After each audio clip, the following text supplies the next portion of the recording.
This is Minutes of Horror Stories, episode 11. The Devil's Smile. In the quiet suburban town of Fairwood, something moved through the streets after midnight. It wasn't human, not in any way that made sense.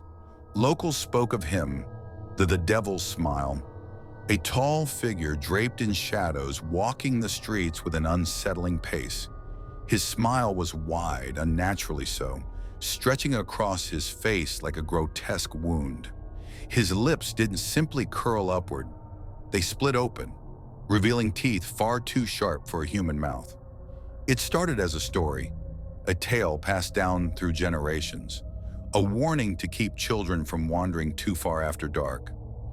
But when the first body was discovered, it became clear that the legend wasn't just a story. Emma Carter, a local school teacher, was found dead in her home. No signs of forced entry, nothing was stolen. Yet Emma's face told a chilling story.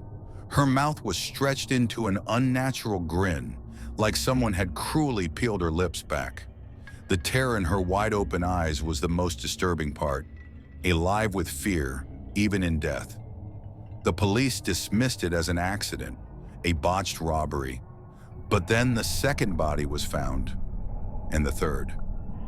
Each victim was left with the same disturbing grin, a twisted, wide smile that didn't belong. But something else was always there, the faint smell of sickly sweet cologne and a smear of lipstick on the mirror, drawn into a mocking smile. Jared Thompson was one of the survivors. He had seen it, the grinning one, standing motionless at the end of his street, the same twisted grin on his face. At first he thought it was a prank, but as the figure moved, Jared froze. The smile grew wider. His teeth gleamed in the moonlight, unnaturally sharp, and his black eyes locked onto Jared's. "Smile for me," the figure whispered, a voice that wasn't really a voice but something far colder. Jared ran, but when the police arrived, he was found in his kitchen, his body stiff with terror.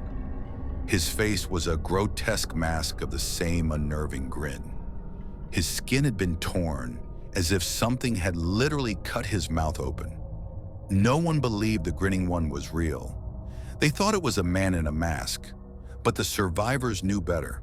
There was nothing human about him. With every victim, his grin grew wider, more malevolent.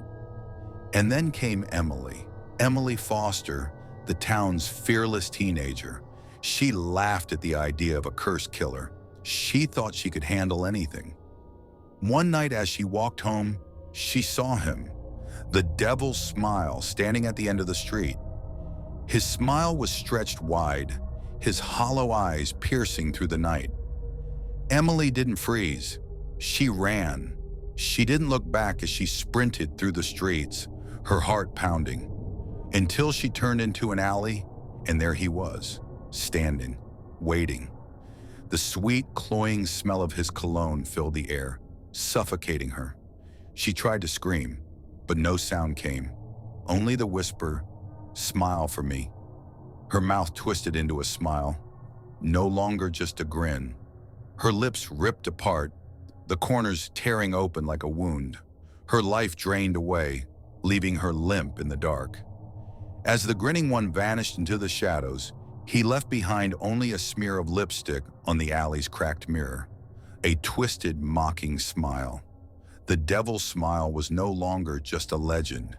He was a curse that haunted Fairwood, and he would continue to hunt the streets, waiting for the next victim foolish enough to smile back.